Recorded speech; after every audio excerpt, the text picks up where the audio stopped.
Hello दोस्तों, स्वागत है आपका हमारे यूट्यूब चैनल देवभूमि स्टडी पॉइंट में। आप सभी कैसे हैं दोस्तों? मैं उम्मीद करता हूं आप सभी स्वस्थ होंगे, मस्त होंगे। आप सभी की स्टडी बहुत ज़्यादा अच्छी चल रही होगी दोस्तों।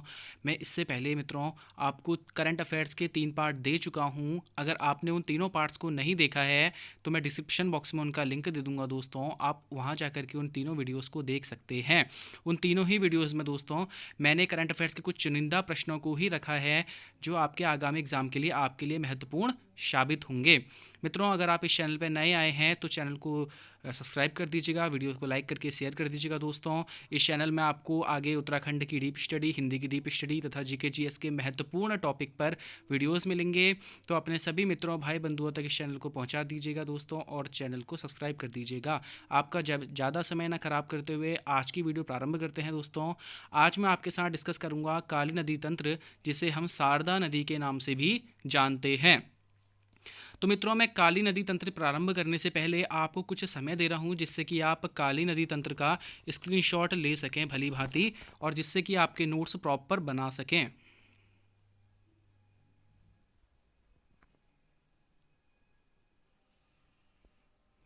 चलिए दोस्तों, वीडियो प्रारंभ करते हैं। दोस्तों, काली नदी हमारी उत्तराखंड की सबसे लंबी नदी है। इसकी लंबाई 252 किलोमीटर है। यह प्रश्न काफ़ी ज़्यादा बार परीक्षा में पूछा जाता है कि उत्तराखंड की सबसे लंबी नदी कौन सी है। तो आपने ध्यान रखना है कि काली नदी उत्तराखंड की सबसे लंबी नदी है और इसकी लंबाई 252 किलोमीटर है।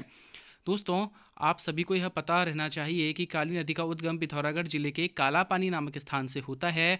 कालापानी नामक स्थान से काली नदी का उद्गम होता है और इसी कालापानी स्थान से थोड़ा सा पास में ही व्यास आश्रम भी पड़ता है। तो आपको दोस्तों यह भी याद रखना है कि काला पानी के पास ही व्यास आश्रम पिथौरागढ़ जिले में स्थित है। दोस्तों, काला पानी से काली नदी का उद्गम होता है और काली नदी आगे बढ़कर पहुंचती है गुंजी नामक स्थान पर, जहां पर काली नदी के साथ संगम करने वाली सबसे पहली नदी कुठियांगटी नदी संगम करती है। तो दोस्तों, आपको यह तथ्य याद रखना है कि काली नदी की सबसे पहली सहायक नदी कौन सी है। तो कुठियांगटी नदी काली नदी की सबसे पहली सहायक नदी है, जो कि पिथौरागढ़ के जैंसर श्रेणी से निकलती है मित्रों, और यह गुंजी नामक स्थान पर काली नदी के साथ संगम करती है। दोस्तों, मैं इसके सभी जितने भी आपके नोट्स हैं, सभी नदियों से संबंधित कुठियांगटी, पूर्वी धौलीगंगा तथा काली नदी से संबंधित जितने भी तथ्य हैं, उसकी अगली वीडियो में मैं आपको उन सभी तथ्यों के बारे में आपको अवगत करवाऊंगा दोस्तों। उन सभी तथ्यों को मैं आपको प्रोवाइड करवाऊंगा। तो आप अभी सिर्फ मैप से काली नदी की तंत्र को समझ लीजिएगा, अपने ये मैप अपने नोट्स में ड्रॉ कर लीजिएगा दोस्तों। बाकी आगामी वीडियोस में मैं आपको इसके सभी तथ्यों के बारे में अवगत करा दूंगा।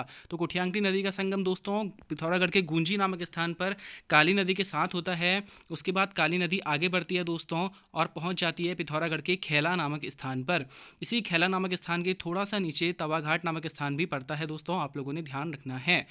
दोस्तों, खेला नामक स्थान पर पूर्वी धौलीगंगा का संगम काली नदी के साथ होता है। पूर्वी धौलीगंगा जो कि गोवान खना हिमनद से निकलती है दोस्तों, दो धाराओं में लिस्सर तथा दारमा। इन दो धाराओं में पूर्वी धौलीगंगा नदी हमारी गोवान खना हिमनद से निकलती है तथा यह दोनों ही धाराएं तेजोंग नामक स्थान पर पूर्वी तेजोंग नामक स्थान पर दोनों ही धाराएं संगम करती हैं और उसके आगे से यह नदी पूर्वी धौलीगंगा के नाम से जानी जाती है। पूर्वी धौलीगंगा तथा काली नदी का संगम खेला नामक स्थान पर होता है और उसके बाद हमारी काली नदी आगे बढ़ती है दोस्तों और जौलजीबी नामक स्थान पर पहुंचती है। जौलजीबी का नाम सुनते ही आपके दिमाग में जौलजीबी मेले की एक छवि आई होगी दोस्तों। जौलजीबी मेला जो कि हमारे राज्य का सबसे बड़ा व्यापारिक मेला है, पिथौरागढ़ जिले में है, आयोजित होता है दोस्तों। भोटिया व्यापार इसमें मुख्य रूप से किया जाता था। तो आपने ध्यान रखना है कि जौलजीबी मेले की शुरुआत 14 नवंबर 1914 से करी गई थी दोस्तों। 14 ही तारीख है और 14 ही साल भी है। तो आपने याद रखना है दोस्तों कि 14 नवंबर 1914 से जौलजीबी मेले की शुरुआत गजेंद्र बहादुर जी द्वारा करी गई थी। दोस्तों, जौलजीबी में गौरी गंगा व काली नदी का संगम होता है। तो कई बार यह प्रश्न पूछा जाता है कि जौलजीबी नामक स्थान किन नदियों के संगम पर स्थित है। तो गौरी गंगा तथा काली नदी के संगम पर जौलजीबी नामक स्थान स्थित है। अन्य तथ्य जानते हैं दोस्तों। गौरी गंगा जो है हमारी, यह पिथौरागढ़ से रालम और गौरी नामक दो धाराओं से निकलती है और यह मिलम नामक स्थान पर दोनों धाराएं मिल जाती हैं, जहां से इसे गौरी गंगा के नाम से जाना जाता है। अगर आपका प्रश्न आया कि गौरी गंगा का उद्गम किस स्थान से होता है, तो आपने याद रखना है दोस्तों कि यह पिथौरागढ़ के मिलम ग्लेशियर से निकलती है, जो कि कुमाऊं का सबसे बड़ा ग्लेशियर है। गौरीगंगा का संगम जौलजीबी नामक स्थान पर काली नदी के साथ होता है। उसके बाद हमारी काली नदी आगे बढ़ती है दोस्तों और पंचेश्वर नामक स्थान पर पहुंचती है, जहां इसका संगम सरयू नदी के साथ होता है। सरयू नदी जो कि बागेश्वर के सरमूल नामक स्थान से निकलती है दोस्तों, और बागेश्वर के सरमूल से सरयू निकलती है। और सरयू की एक प्रमुख सहायक नदी है गोमती, जो कि बागेश्वर के डेबरा श्रेणी नामक स्थान से निकलती है। और सरयू व गोमती के संगम बागेश्वर नामक शहर पर हो जाता है। अगर आपका कभी प्रश्न बना कि बागेश्वर नामक शहर किन दो नदियों के संगम पर स्थित है, तो सरयू व गोमती के संगम पर हमारा बागेश्वर स्थित है। दोस्तों, सरयू व गोमती का संगम होने के बाद सरयू नदी आगे बढ़ती है तथा यह काकरी घाट नामक स्थान पर अल्मोड़ा से आने वाली पनार नदी के साथ संगम करती है। और काकरी घाट में पनार के साथ संगम करके हमारी सरयू नदी आगे बढ़ती है दोस्तों, और रामेश्वर तीर्थ नामक स्थान पर पूर्वी रामगंगा के साथ संगम करती है। पूर्वी रामगंगा नदी जो कि पिथौरागढ़ के पोंटिंग तथा नामिक ग्लेशियर से दो धाराओं में निकलती है और आगे पूर्वी रामगंगा के नाम से जानी जाती है दोस्तों। यह सरयू की एक प्रमुख सहायक नदी है। पूर्वी रामगंगा सरयू में रामेश्वर तीर्थ नामक स्थान पर संगम करती है। इन सभी नदियों की धाराओं को लेकर सरयू आगे बढ़ती है और पंचेश्वर नामक स्थान पर काली नदी के साथ संगम करती है। आप सभी ने सुना होगा दोस्तों कि पंचेश्वर बांध निर्माण परियोजना चल रही है। अगर यह निर्माण परियोजना बन जाएगी तो यह एशिया की सबसे बड़ी बांध परियोजना होगी। यह नेपाल व भारत की संयुक्त परियोजना है।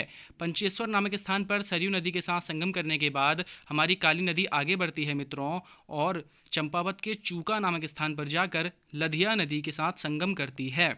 मित्रों, आपने याद रखना है कि लधिया नदी का उद्गम गजार नामक स्थान से होता है, और यह गजार नामक स्थान कई बार आपके एग्जाम में पूछा गया है। आपके एग्जाम में प्रश्न आता है कि अल्मोड़ा, नैनीताल व चंपावत के मिलन बिंदु से किस नदी का उद्गम होता है। तो आपने ध्यान रखना है दोस्तों, आप देख सकते हैं ये जो स्थान है गजार, यह अल्मोड़ा, चंपावत व नैनीताल के मिलन बिंदु पर स्थित है। तो इन तीनों के ही मिलन बिंदु से गजार नामक स्थान से लधिया नदी का उद्गम होता है दोस्तों, और यह चंपावत जिले के चूका नामक स्थान पर जाकर काली नदी के साथ संगम करती है। लधिया नदी के बारे में एक तथ्य आपने और याद रखना है मित्रों कि उत्तराखंड की यह अंतिम नदी है जो काली नदी के साथ संगम करती है। इतने तथ्य आप लोगों ने इसके नदी तंत्र से याद रखने हैं मित्रों। उसके बाद हमारी काली नदी चूका नामक स्थान से आगे बढ़कर टनकपुर नामक स्थान पर पहुंचती है, और टनकपुर में जाकर काली नदी को शारदा नदी के नाम से जाना जाता है। महत्वपूर्ण तथ्य है दोस्तों, कई बार परीक्षा में पूछा गया है कि काली नदी को शारदा नदी के नाम से किस स्थान से जाना जाता है। तो चंपावत जिले के टनकपुर नामक स्थान से काली नदी को शारदा नदी के नाम से जाना जाता है। टनकपुर नामक स्थान से शारदा के नाम से यह आगे बहती है मित्रों, और बनबसा बैराज में इसकी दो धाराओं को विभाजित कर दिया जाता है। इसको, जो हमारी मुख्य काली नदी है, इसको दो धाराओं में विभाजित कर दिया जाता है मित्रों, जिसमें से एक धारा हमारे उत्तराखंड के उधम सिंह नगर जिले से होते हुए उत्तर प्रदेश में प्रवेश कर जाती है, जिसे हम शारदा नहर के नाम से जानते हैं मित्रों। और दूसरी धारा नेपाल की तरफ चले जाती है, जिसे हम महाकाली नहर के नाम से जानते हैं। महाकाली नहर नेपाल में इसे कहा जाता है, तथा इसकी जो दूसरी धारा है उसे उधम सिंह नगर में शारदा नहर के नाम से जाना जाता है। मित्रों, जो हमारी महाकाली नहर है वह नेपाल से होते हुए उत्तर प्रदेश में पहुंच जाती है, और यूपी में पहुंचकर इसमें नेपाल से आने वाली घाघरा नदी संगम करती है। नेपाल से आने वाली घाघरा नदी महाकाली नहर, जो कि हमारी उत्तर प्रदेश में प्रवेश कर गई है, उस पर घाघरा नदी नेपाल से आकर संगम करती है, और फिर यह धारा घाघरा नदी के नाम से आगे बहती है। मित्रों, मैं उम्मीद करता हूं कि आपको यह काली नदी तंत्र भली भांति समझ में आया होगा। फिर भी अगर मित्रों मेरे द्वारा अगर आपको कोई चीज़ समझ में नहीं आई है तो आप कमेंट बॉक्स में मुझे मेरी त्रुटियां बता दीजिएगा। मैं अगली वीडियो में उसे ठीक करने का प्रयास करूंगा। मैं उम्मीद करता हूं कि आपको यह कंटेंट पसंद आया होगा दोस्तों। आगे आपके लिए मैं अन्य नदी तंत्र, अलकनंदा नदी तंत्र, भागीरथी नदी तंत्र तथा अन्य उत्तराखंड की नदियों पर वीडियो लेकर आऊँगा मित्रों। आप सभी अपना सब्सक्राइब बटन दबा लीजिएगा तथा अपने मित्रों, भाई बंधुओं तक इस वीडियो को शेयर कीजिएगा दोस्तों। आगे इसमें आपको उत्तराखंड की संपूर्ण स्टडी, हिंदी की संपूर्ण स्टडी तथा जीके जीएस के महत्वपूर्ण टॉपिक पर वीडियोज़ मिलेंगे मित्रों। आप सभी ने इस चैनल को सब्सक्राइब कर लेना है तथा वीडियो को लाइक करके शेयर कर देना है दोस्तों। मैं उम्मीद करता हूं कि आप सभी अपनी पढ़ाई भली भांति करेंगे। आप सभी बिल्कुल भी अभी ढील नहीं देंगे। जो आपको समय मिला है इसका सदुपयोग करेंगे। इसी के साथ मैं अपनी वाणी को विराम देता हूं। धन्यवाद मित्रों।